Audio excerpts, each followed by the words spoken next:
What's going on, guys? Mickle here, and in this video I want to share with you guys what I believe could be one of Ripple's secret strategies going forward in this case. Now, this is something I have only talked about on this channel once before, and I have not seen anyone else talking about. I think this could have huge implications for the Ripple SEC case, and I'm starting to believe it could be very, very bullish for Ripple going forward. You guys need to see this because I really think it's going to make you look at this entire Ripple SEC case from a brand new angle. If you guys are new to this channel or come here all the time, make sure to like and subscribe. It is such a great way you can help support this channel for free and means so much to me. If you're looking for a good place to buy some XRP, make sure to check out my Uphold link in the description below. With that said though, let's jump right into it, and I hope you guys enjoy the content.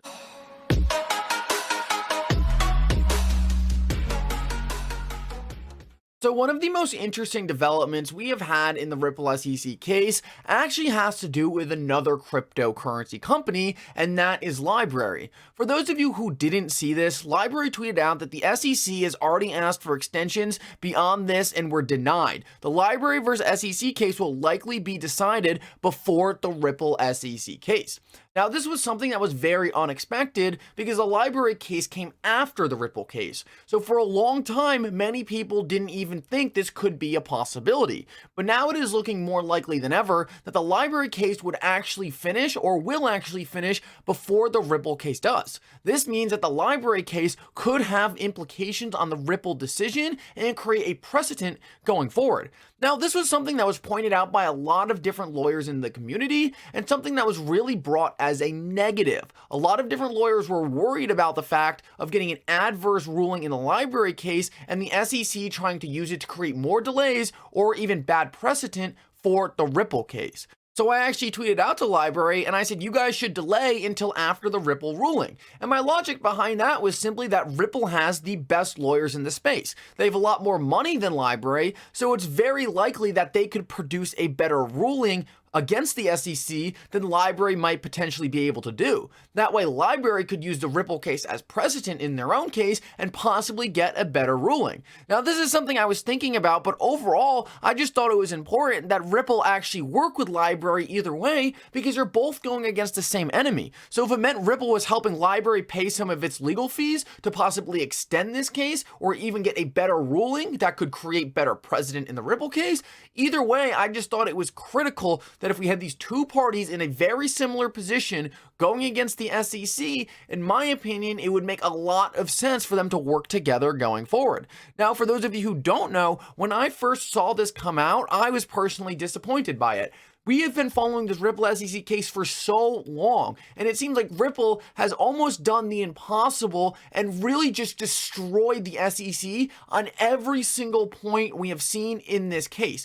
Ripple's lawyers have done a class act in just shutting down every single thing the SEC has tried to bring to this case. And for me, it was almost like I would hate for Ripple to be getting all these wins and then this case have and then the LBRY case to have significant implications that could overrule some of Ripple's big wins. So overall, despite the fact that I haven't really been following the LBRY case, and for all we know, it could be beneficial to the Ripple case, I was just kind of disappointed because Ripple is already in this great spot. It would be unfortunate to see all this hard work kind of just be canceled out by another case. Now, despite that, Tony from Thinking Crypto actually had the LBRY CEO on his channel, and they said something super interesting. Now, this is key, and this makes me very, very confident that the LBRY case is actually going to have good implications for the Ripple case. You guys need to listen up to this because I think it's going to make you extremely bullish on what's happening behind the scenes. Be a silly question, but I know some folks may want to know about this. Does it make sense at all where your team collaborates with the Ripple team from a legal perspective to share notes or anything like that, since you're going up against the same enemy, so to speak? That's actually a question I can't. I'll say that makes sense in the abstract, and I can't get into details beyond that. Okay, so in my eyes, that was yes. Look at him smiling right now. Look at how he says it makes sense in abstract. So what we just learned here is Library and Ripple are working together behind the scenes. This is huge because now you have a 2v1 against the SEC. We also have John Deaton and different trade agencies and Empower, an independent agency, all teaming up against the SEC. This is awesome for me to see because this makes me very confident in the fact that both Ripple and Library are well aware that it's a good thing that the Library case is ending before the Ripple case. How do I know this?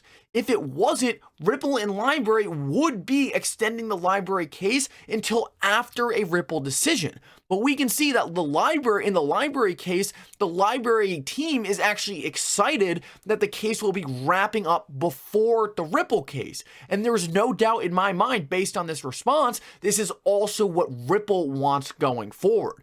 So this is really big, and it shows that we might actually be able to get some good clarity or a good precedent decision from this Library case that could further bolster the Ripple case. This makes me so confident too in what Ripple's doing and what their general philosophy is. They are not looking to fight this battle alone. They are fighting for all of crypto, and it just goes to show that they are even willing to work with some of these much smaller players to help the industry progress altogether. Overall, I just see this as such a bullish sign going forward because any help Ripple and any help Library can get from each other is going to make it that much harder for the SEC. We have seen how hard the SEC has been keeping consistent arguments going through this case. These two parties working together is going to further exploit how unprepared the SEC was for both of these cases. Now, I wanted to show you this because I think this is a very important issue to hit on going forward, and it really just shows how absurd this entire thing really is. John Deaton tweeted out, "Have you noticed that people that call XRP a security offer no analysis? They simply say XRP is a security, then when you ask them to explain how it's a security under Howey, they don't offer any analysis, only conclusions. Even the SEC's complaint is 100% conclusionary." This is what we have been saying on this channel for so long. Any person who puts any amount of logical thinking into this could come out with the explanation or come out with the understanding that if Ripple went away today, XRP would still trade. Therefore, XRP fundamentally is not a security of Ripple. It doesn't make sense by the own rules the SEC's agency has put out there for what a security is. Now, this goes so far that the SEC's entire complaint against Ripple doesn't provide any sound evidence that actually makes a convincing argument on why XRP is a security. They simply say it is because they say so. But what John Deaton is pointing out here is that it doesn't seem like anyone talks to about this can actually provide any solid reasoning, any good logic on why XRP could even work as a security. I've been saying since day one, XRP is only securitized by the XRPL. If the SEC wanted to say XRP was a security, they would have had to say it was a security of the XRP ledger. What's the problem with them saying this? They would have no one to sue. They can't sue the XRP ledger because it's a decentralized internet protocol. That is the only thing that XRP's value depends on, and it doesn't work. The SEC can't bring this case because XRP does not meet their fundamental definition of what a security is being described to in the current day. That could change, but as of now, XRP doesn't fit in the securities laws, and this is a huge problem for the SEC's case. So I tweeted out on that note, realistically, I wonder what the SEC really wants. And this is something that I think about constantly. I have done so many videos on how this could possibly been the SEC trying to create a legal precedent through the courts for other cryptocurrency companies to follow. I have done videos on this being an attack against Ripple, a way to hold back the XRP ecosystem for the incumbents to catch up. I've done videos on it being a mix of both these things. One thing that is so fascinating, though, about everything in this case is how poorly the SEC has litigated it. They had so much time, so many resources to build up a case against Ripple, and the case they brought is lacking any evidence. It makes me wonder so much whether it was just complete incompetence at their organization or they actually drafted a lawsuit they knew they could never win. Going back though, it just blows my mind as we pick apart the SEC's case, how they could have ever thought they were going to win this. It is insane to me. To me, it looks more like a bargaining table, creating the rules of crypto going forward, but there's also no doubt in my mind that this does have elements of an attack. If you guys have any opinions, make sure to go to my Twitter and just respond to this. I've already seen so many great explanations under this. I've been reading through all of them, and it really just shows how many different moving parts are at play here, so make sure you go check that out. Now, I wanted to finish out with this because I think this actually could be very interesting. This is from Stephen Hubert, and he said, upcoming events. On March 31st, Gary Gensler will participate in a fireside chat. Funny enough, though, not a single hint is given about the topic or setting, so this is pretty interesting. This is coming up on March 31st, and this is the fireside chat with Gary Gensler. Now, Gary Gensler is very rarely ever talking about cryptocurrencies. He tries to put as little information out there